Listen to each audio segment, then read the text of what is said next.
Maayong gabi mga igsoon, mga kaigsoon nato nga nagsubaybay niini nga istasyon, niini nga programa diya sa Ginoo, Jesus is Forever, diya sa CBC PICDO. Maayong gabi sa mga kaigsuonan nato, diya sa Mantibugaw nga bahin, sa Bukidnon nga bahin, labi na sa Glorious Christian Fellowship nga mga membro nato diha nga mga nagsubaybay niini nga programa. Maayong gabi diya kaninyo mga igsoon, o ingon man sa ato mga kaigsunan nga nagsubaybay sa gawas nasod, no, sa bisan asa nga nasod sa kalibutan kamo nagasubaybay, mayong gabi, mayong buntag, or mayong hapon, or kung unsa man mo oras nga nakakita niini nga programa karon. O mga kaigsunan nato sa Luzon, Visayas, Mindanao nga nagasubaybay, mga pastors, mga Christian nga nagasubaybay niini nga dapit niini nga programa. Mayong gabi diya kaninyo mga igsoon, o igsoon na niya napuntay awit karon nga naga ingon labaw sa tanang butang gikinahanglan nato ang tabang presensya o giya sa Ginoo. Ang title nini is Labaw sa tanang butang.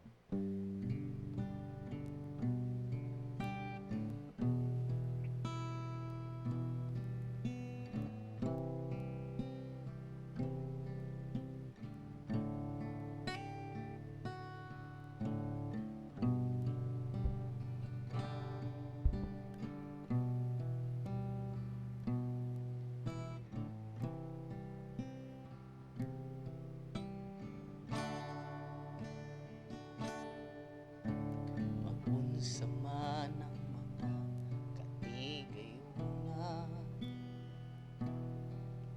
kung mawala ka sa akong giliran. Magunsa man ang kaanyang kalibutan, kung ikaw Diyos di ko makauban. Magunsa man ang mga katigayuna, kung mawala ka sa akong giliran. Magunsa man ang kaanyang kalibutan, kung ikaw Diyos di ko makauban. Labaw sa tanang butang kinahanglan ka, di ko igabaylo ang presensya mo. Labaw sa tanang butang kihigugma maka kay ikaw Ginoo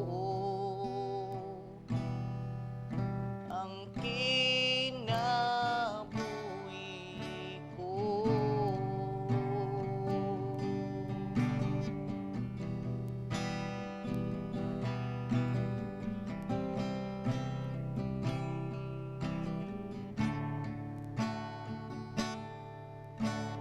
Kung sama ng mga katigayunan,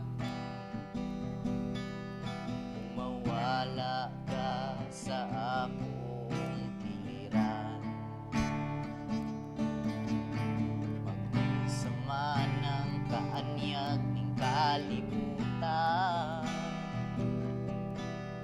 kung ikaw Diyos dili ko makauban. Labaw sa tanang butang ikinahanglan ka, di ko'y gabaylo ang presensya mo. Labaw sa tanang butang higugma ka, kay ikaw Ginoo ang kinabuhi ko.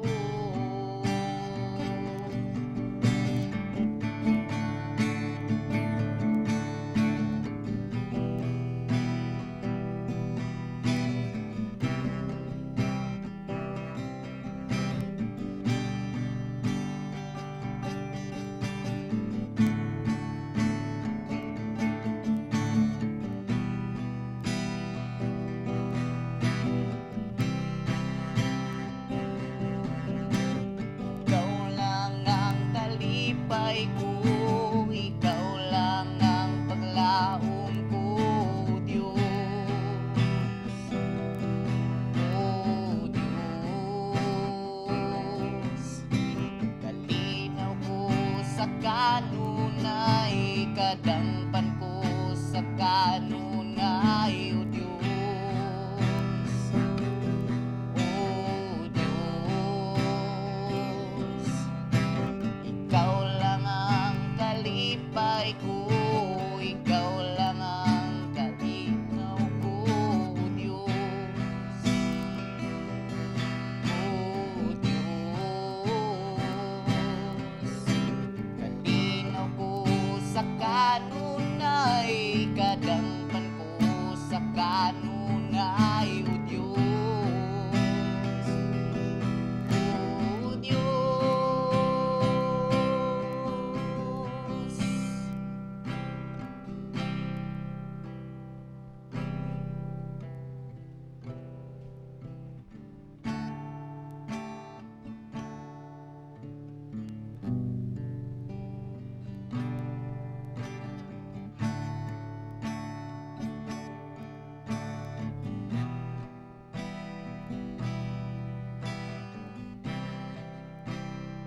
O sa tanang buta, kinahanglan ka, di ko'y gabaylo ang presensya mo. Labaw sa tanang buta, di ko maka, kay ikaw Ginoo ang kinabuhi ko, ang kinabuhi ko.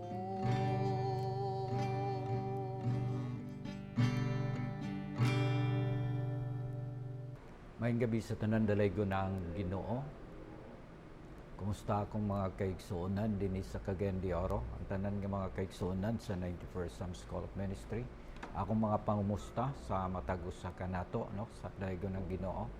I hope nga ang Ginoo gyud nagagiya sa ato mga igsuon no. Gihanta niya sa tanan nato nga mga ministries, sa tanan nato mga buluhaton ngano nag-ingon ko nga gihanta niya ngano kailangan kita magampo nga guided ta kanunay mga igsuon diha sa pagpamuhat nato diha sa Ginoo. So kailangan mag-pray, kailangan ta prepara gyud sa ato nga kaugalingon mga igsoon. So praise the Lord no, dalaygo ng Ginoo bisan pa sa tanang kaigsuonan dinhi sa Libuna, Bukidnon, mga ang Glorious Christian Fellowship Church diha mga igsoon, ang Glorious Christian Fellowship dinhi sa Manolo Portits, Barangay Mantibugaw. Salamat sa Ginoo. Tanan mga kaigsuonan nga naga-pray, naga-support sa ministry, salamat sa Ginoo no.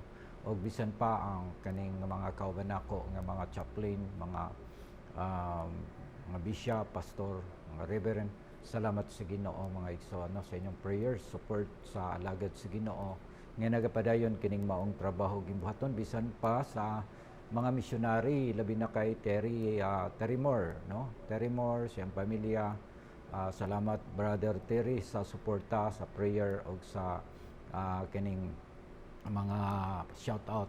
Salamat sa Ginoo bisan pa sa pamilya sa Tibbets no sa Canada, salamat sa Ginoo bisan pa kay Sir Frank and Ate Nelly Utisen, salamat sa inyong mga kinabuhi.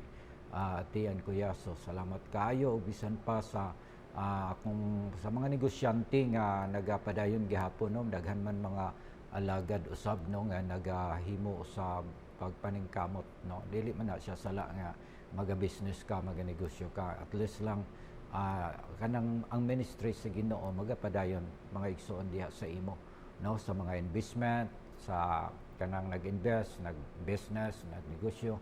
Salamat sa Ginoo bisan pa sa akong amigo nga Jag Commercial, padayon og kanang prayer sa inyo mga kanang sa tanan kong mga friends sa mga businessman, sa mga pastors, mga alagad sa Ginoo. Salamat sa Ginoo sa tanan bisan pa sa Hawaii sa akong mga igsoon. Salamat sa iyang suporta usab dili lang sa prayer kundi nagasupport siya sa financially. Salamat sa Ginoo ni ana. So dalagon ang Ginoo mga igsoon, ang mensahe karon nga gusto nakong ipaabot sa matag usa kanato kini diha makita sa Hebrehanon chapter 12 mga igsoon, no? Chapter 12 1 to 6. Adunay unom ka bersikulo nga gusto nako nga basahon para sa matag usa kanato karon. Hallelujah. Kaya nga ato nga mensahe uluhan karon nga ipaabot nako sa matag usa kining gitawag og mga hindrances, spiritual hindrances. Kaning mga babag ba, i-identify nato, iluhon nato mga igsoon kay sometimes sa ato makahuna-huna ta nga okay ra man ang ako nga ginahimo, okay ra ang ako nga ginabuhat, pero nasulod man day siya sa gitawag og hindrances, no? Mga babag, mga igsoon, hinay-hinay, ginakutkot mga igsoon, then nakapa-delay na hinuon sa mga trabaho, sa mga gimbuhaton. Muna karon gusto nako nga ipaabot sa matag usa kanato karon. Pero sa dili pa mga igsoon, atong basahon ang Hebrehanon kapitulo 12 bersikulo 1 ngadto sa 6. Nagaingon dinhi mga igsoon, Hebrews chapter 12 verse 1 to 6. Busa sanglit ginalibutan man kita sa ingon ka mabagang panganod sa mga saksi, iwaklita ang tanang kabugat ug ang sala nga nagapiit paglikos kanato, og dalaganon ta nga mahulat malahutayon ang lumba nga atong ginaapilan. Bersikulo 2. Nga magatutok kang Hesus nga mao ang mag-uugmad ug maghihingpit sa atong pagtuo nga tungod sa kalipay nga gibutang sa iyang atubangan miantos sa cross, sa walay pagsapayan, sa pagka makauulaw niini o karon nagalingkod siya diha sa tuo sa trono sa Dios. Bersikulo 3, palandungan ninyo siya nga mianto sa maong pagsupak sa mga makasasala, batok kaniya aron kamo dili managkataka ni managtalaw. Bersikulo 4, sa inyong pakigbisok batok sa sala, kamo sa inyong pagsukol niini wala pa kaulai og dugo. Bersikulo 5, og nahikalimot ba kamo sa tambag nga nagasampit kaninyo ingon nga mga anak? Anak ko, dili mo pagtamayon ang pagpanton gikan sa Ginoo. Ni magkaluya ka diha sa pagabadlungon ikaw niya. Kay ang Ginoo nagapanton kaniya nga iyang gihigugma og nagalatos sa matag usa ka anak nga iyang ginasagop. Magampo ta. Amahan nga Dios, salamat kaayo ning dapit sa kagabion. Nagpray ko Ginoo nga tagaan mo kami huna-huna nga madinawatanon. Tagaan mo kami Ginoo Lord God kasing-kasing mapuy-an sa imong mensahe. Salamat Ginoo sa imo karon nga pagpadayag sa matag usa. Tanan o Dios nga naa Ginoo nagasunod nining maong programa, nagaampo ko nga imong iblas.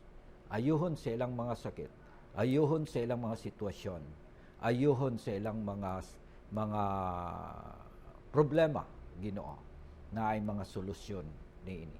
Dalaygon ka sa walay katapusan sa ngalan ni Jesus. Amen. So adunay challenge, adunay hagit mga igsoon nga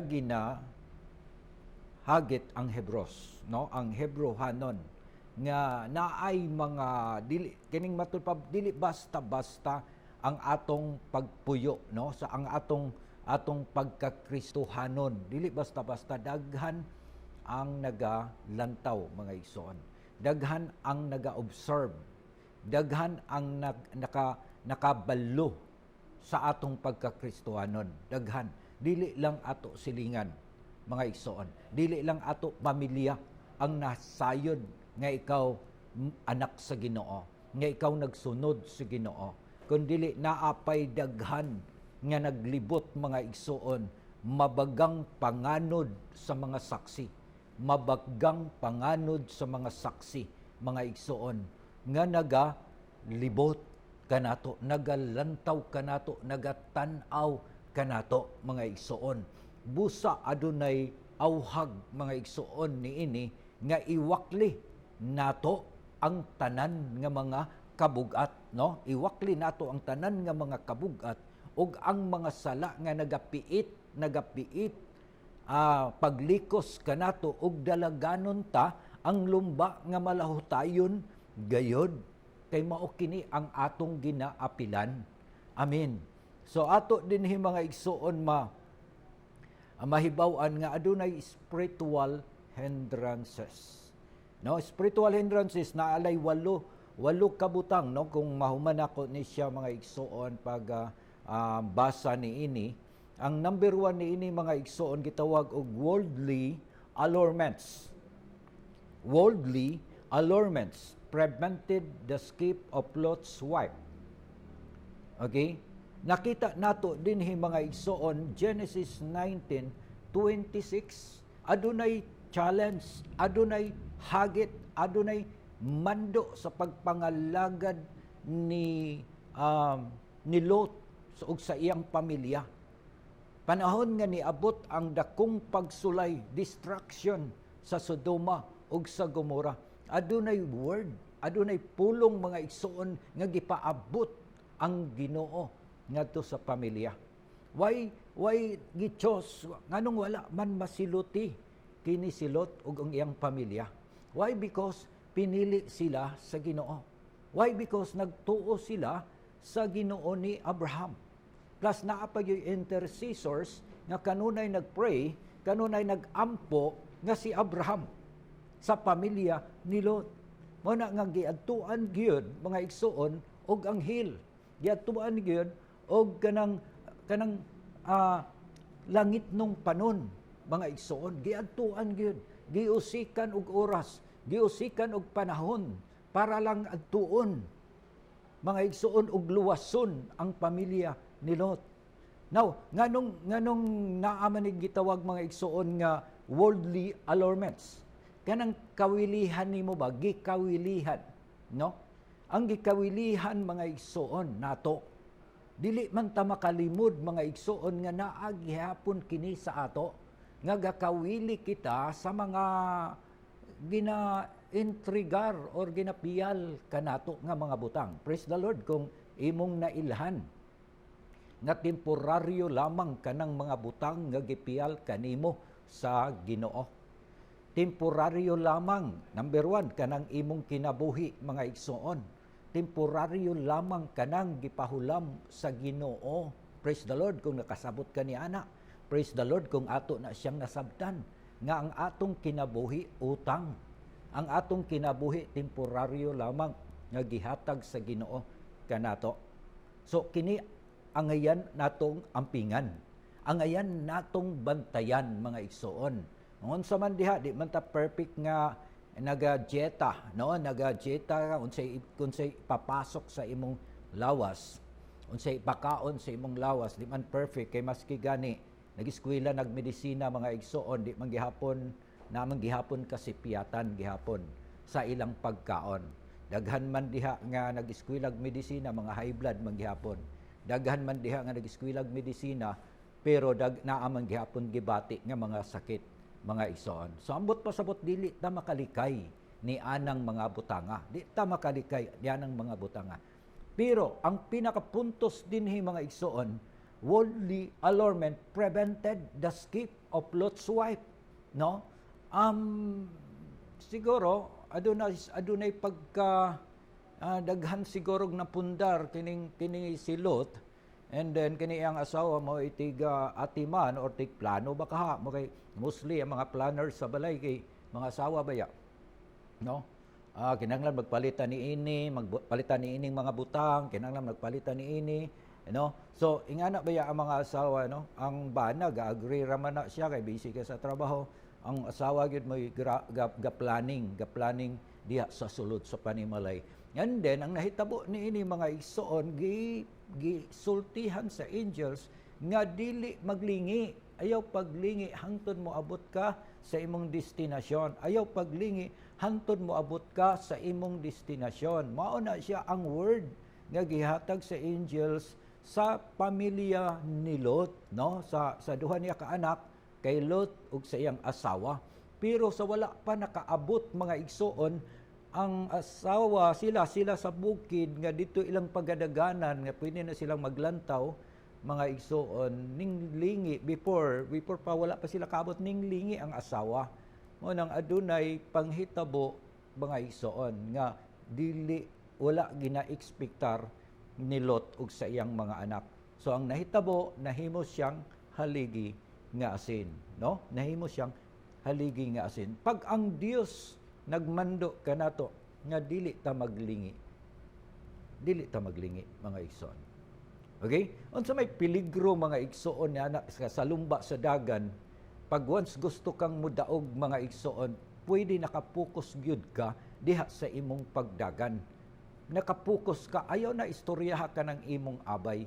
Ayaw na diha pag-entertain ka ng imong abay diha nga nagdagan.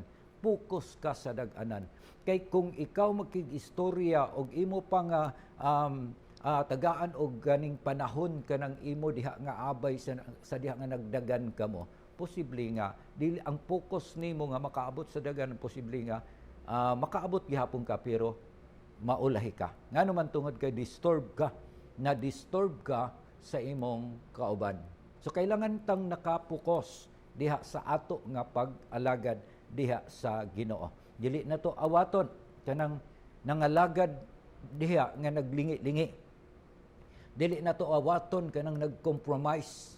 Dili na to awaton mga igsoon kanang wala ba og gamay lang bikil backslide ayon, no? Di na to na awaton. Awaton nato mga igsoon ang pagpangalagad gayud sa tinuod nga Kristohanon. Ang pagsunod nato diha sa Ginoo dapat nakapokus just like Paul. Si Pablo nagsulti mga igsoon diha sa Philippians 1:21. Ingon si Paul, "For to me to live is Christ, and to die is gain." For to me to live is Christ, and to die is gain. Sa ako nga pagkinabuhi matud pa sa exhortation or introduction ni Pablo sa iyang kaugalingon, gisample niya ang iyang kaugalingon, o para sa ako ang akong pagkinabuhi mao si Kristo og ang kamatayon maoy pagdaog, no? Mao na siya ang gisulti ni Apostol Pablo mga igsoon. Ikaduha, the attempt to use the equipments of King Saul. The attempt to use the equipments of King Saul. Unsa man na siyang equipments? Equipments is the armor of King Saul. According to 1 Samuel 17:39 mga igsoon. Sa diha nga nakadungog si David is ordinaryo lamang nga kining batan-on, ordinary lang. Matinud-anon nga nagasugot sa sugo sa iyang ginikanan. Gipabantay siya sa mga karnero og siya matinud-anon nga iyang naproteksyonan uban sa tabang sa Ginoo ang iyang trabaho. Pero tungod kay si King Saul nag-hire man og mga sundalo, ang iyang mga igsoon nga magulang na-hire, no? Na-hire sila pagka sundalo. So namabalaka man ang ginikanan og naabay kaon ang iyang mga anak nga tuwa dito nag-volunteer sa pagkasundalo. Kini si David iyang gisugo nga hatdi usa anak ang imong mga igsoon og tinapay yawat na lang nga naa sila'y pagkaon, no? Salamat sa Ginoo sa manggihuna-hunaon nga mga ginikanan, no? Salamat sa manggihuna-hunaon nga ginikanan nga bisan pa sa kalisod sa sitwasyon sila nagahuna-huna gihapon sa kanang sitwasyon or kondisyon sa ilang mga anak. Salamat ni anak. Then si David ni sugot pag-abot didto iyang nadunggan nga gitamay ang Israel. Gitamay ang iya mismong nasod nga iyang natawhan. Gitamay. sa usa ka higante nga tawo nga si Goliath. Then na-challenge si David, wala man gud isa nga mibarog pagkontra kay Goliath. So na-challenge siya nga sa iyang trabaho maski wala nahibaw-i sa kadaghanan nga nakapatay siyang uso, nakapatay siyang leon, katong gusto nga mukaon sa iyang karnero, iyang naproteksyonan. Niabot ang iyang kaning kaikag ni kadasig nga siya maoy moal kontra kay Goliath. Then sa pagtan-aw ni King Saul, sa pagpangutana ni King Saul, ikaw ba gayud ang makig-alkontra? Ingon si David, ako. Unsa bay imong ikapamatuod nga kaya o unsa bay imong istorya sa imong kinabuhi nga para makasure ka o makasure pud mi nga dili lang hikog ang imong gisudlan. Ingon siya, nakapatay kog uso, nakapatay kog leon. Unsay hinagiban nga imong gigamit, no? Usa ka sling nga naay bala nga bato. Mga kining mo na siya ang gusto ko nang iyang gipaabot nga to kay King Saul. Ingon din si King Saul, o sige, tugutan ka namo kay wala gyud isa nga ning barog, wala gyud isa nga nagapangako sa pagkig-asdang nga to kay Goliath. Gihatagan dayon og kining armor si David. Gitagaan siya armor sa hunahuna nga maka-protect gihapon kadto kaniya. Ang armor mismo kay King Saul. Unya, si King Saul is dako nga tao, si David is gamay. So nahimo siyang pabigat kay David. So man gitawag og the attempt to use the equipments of King Saul or the attempt to use the armor of King Saul delayed David to kill Goliath. Na-delayed mga igsoon. Instead nga, diretso niya nga madagan or diretso niya nga matamblingan,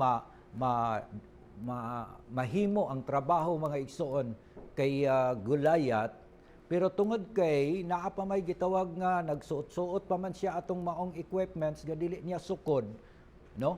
So mo tong na-delay ang trabaho. Na sometimes sa atong mga kinabuhi daghan kaayo mga kanang disturbo sa mga concentration, sa mga focus nato diya sa pagpangalagad sa Ginoo. Daghan kay mga advice nga atong madunggan. Daghan kay tag mga word nga atong madunggan. No, makadungog ta nga kanang naay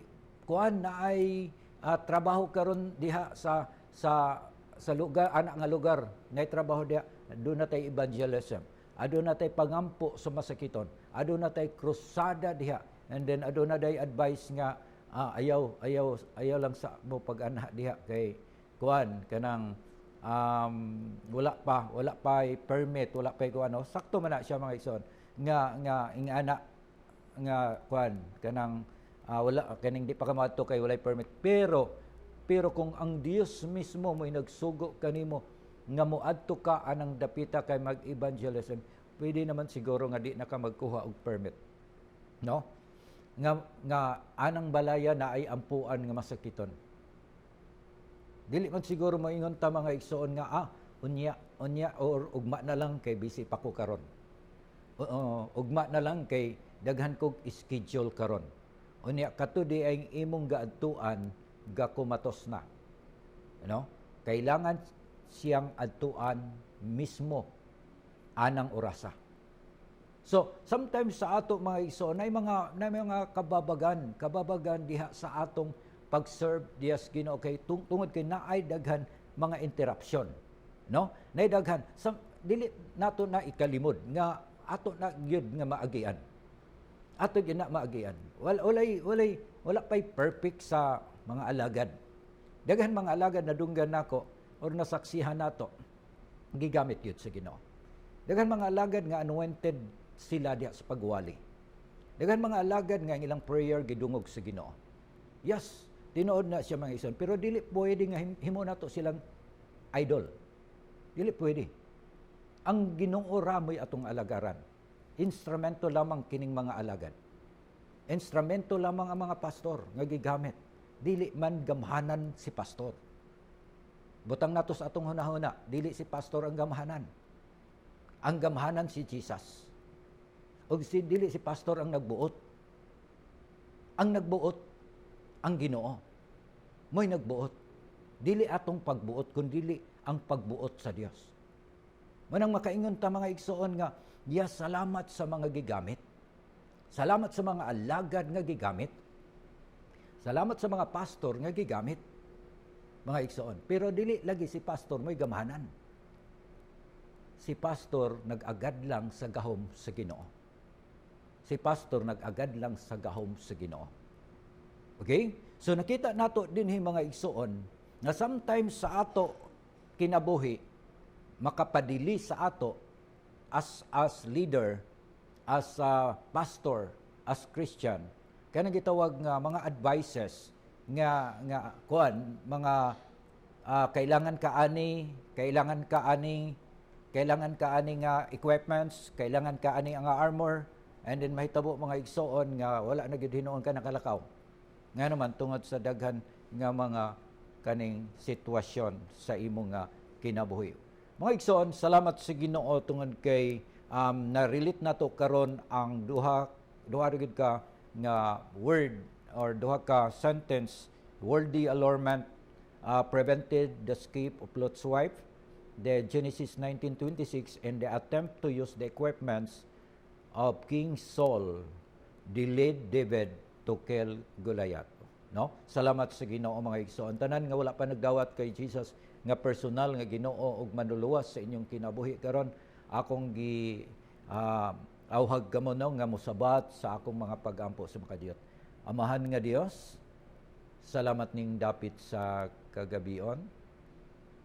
Nagaduol kami kanimo uban sa pagpaubos sa among mga kaugalingon ug nagapangayo kami pasaylo sa tanan namong mga kalapasan. Akong gisugid karon sa akong baba nga ikaw Ginoo, ug mituo ako nga ikaw nabanhaw gikan sa mga minatay. Ug maluwas ako. Salamat sa pagsulat sa akong pangalan sa libros kinabuhi. Dalaygon ka sa walay katapusan. Sa ngalan ni Jesus. Amen. Tanan nagsakit, tanan nagbalatian mga igsoon nga nakaron sa inyong balay sa ospital man, tuuhi, nagampo ko sa Ginoo ayohon ka. Nagampo ko sa Ginoo nga ayohon ka. Yes. Nagampo ta, amahan nga Dios, salamat kayo. Dapit o Dios kagabion. Gamita ang imong alagad, ako karon nagadeklara, according sa imong pulong o Dios, Lord God, nga by your stripe, we are healed. Pinagi sa imong mga labod, kami naayo. I rebuke tanang sakit balatian gikan sa limpulo paingon sa lapalapa. Sa gamhanan nga pangalan ni Kristo Jesus, ikaw sakit balatian karon sa gikan sa limpulo pa sa lapalapa. Sa ngalan ni Jesus, maayo ka, malaos, mahilis, mawala ka sa tanan nga mga panglawa sa tanan nga nagsunod nining maong programa sa Jesus is Forever.